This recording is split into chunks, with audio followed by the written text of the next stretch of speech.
hello guys আমি বৰ্তমান আছো ইয়াতে শিলং চেৰাপুঞ্জিত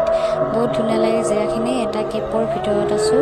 ইয়াতে বহুত এন্ধাৰ আপোনালোক ভালকৈ দেখাব পৰা নাই লাইট দিয়া আছে অলপমান আৰু ইয়াতে ভিতৰত বহুত বৰষুণ দি আছে হেতু কাৰণে ভালকৈ দেখাব পৰা নাই বহুত ধুনীয়া লাগে জেগাখিনি আপোনালোক আহিব ইয়াতে কেপৰ ভিতৰত দেখা পাব আহিলে একো দেখা নাপায় আকৌ আপোনালোক ভালকৈ দেখাব পৰা নাই ওপৰত পাথৰবিলাক থকা ভালকৈ দেখাব পৰা নাই তো আহিব আপোনালোকেও এবাৰ আহি চাই যাব জেগাখিনি বহুত ধুনীয়া